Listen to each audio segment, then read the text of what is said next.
दोस्तों, आज के ज़माने के हेजमनिक सोशल स्ट्रक्चर्स के दरमियान के होते हुए इक्विटीज़ को मेंटेन रखना ऑलमोस्ट नेक्स्ट टू इम्पॉसिबल हो चुका है। क्योंकि अगर हम देखें टेक और इंफॉर्मेशन जो कंपनीज़ हैं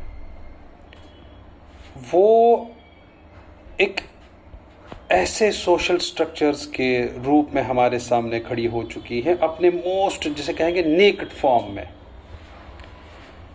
जिसमें आगे कुआं और पीछे खाई जैसी सिचुएशन है एक ह्यूमन एजेंसी के लिए, एक इंसान के लिए।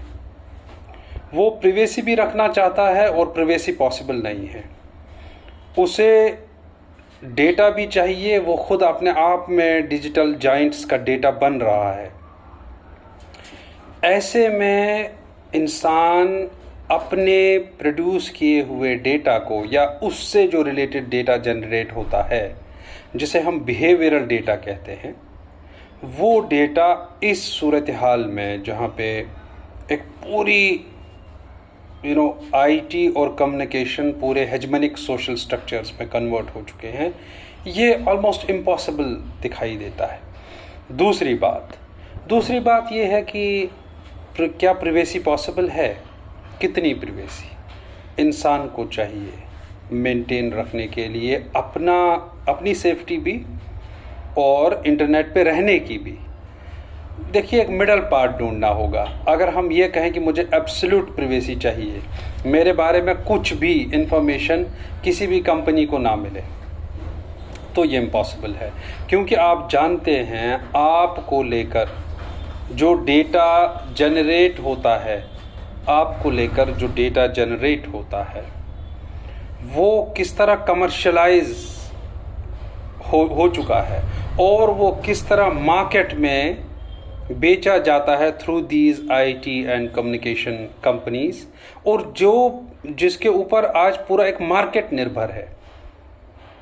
तो ऐसी सूरत हाल में जो पूरा एक वेब बन चुका है, जो एक ऐसा नेटवर्क बन चुका है जिसकी तारें इतनी आपस में उलझ चुकी हैं कि बहुत मुश्किल है, इम्पॉसिबल है उसे खोलना और एजेंसी को, ह्यूमन को उससे अपने आप को अलग करना।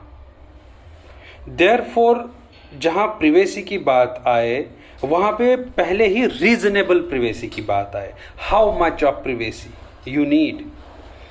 और दूसरा, ये तो इंडिविजुअल के लिए। कंपनीज के लिए क्या?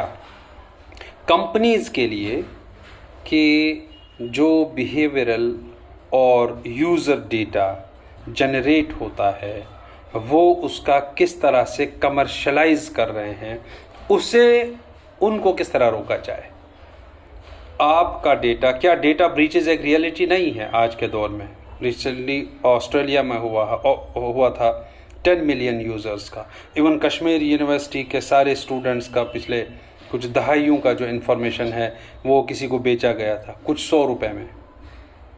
देयरफॉर ह्यूमन अपने आप में कन्वर्ट हो चुका है डेटा में और उसे कमर्शलाइज हो चुका है वो through these take Giants.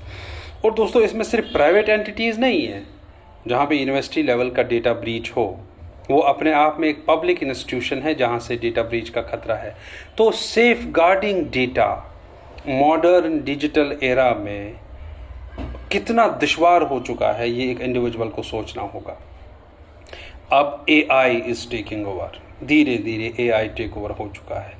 AI में सारा डेटा किस तरह से ब्रीचिंग जो है, डेटा ब्रीचिंग, वो किस तरह से एक नॉर्मलाइज और रूटीनाइज प्रैक्टिस हो जाएगी, जहाँ पे आपका एंड टू एंड एनक्रिप्शन का ढकोसला एक तरफ, डेटा प्रिवेसी का वादा एक तरफ, ट्विटर फॉर ह्यूमैनिटी एक तरफ, ये सारे एक तरफ, और आप और आपकी प्रिवेसी का कंप्रोमाइज़ एक तरफ।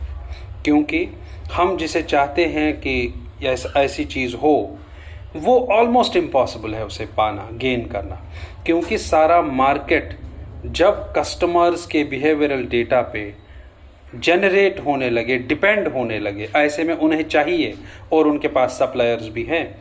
आपका डेटा जहाँ जहाँ आप ये कर रहे हैं, वो सारे जो ट्रेंड्स हैं मार्केट में, आप एक जगह से फेसबुक पे कुछ लिखते हैं, आप किसी ग्रोसरी स्टोर पे कुछ लिखते हैं, फ़ौरन आपके दूसरे सोशल मीडिया प्लेटफॉर्म पे आ जाता है। तो we have to see how much of privacy is reasonable, is absolute privacy possible? No. इन्हीं चीज़ों पे लगातार सोचें और देखें किस तरह से कमर्शलाइज हो चुके हैं हमारे जो खुद का, जो ह्यूमंस का जनरेट किया हुआ डेटा है, वो किस तरह से कमर्शलाइज हो रहा है, ब्रीच हो रहा है, सेल हो रहा है, और उससे किस तरह मार्केट ट्रेंड्स शेप होती हैं, खरीदारी शेप होती है, और उसे किस तरह मार्केट, आज का मार्केट चलता है। बहुत बहुत शुक्रिया।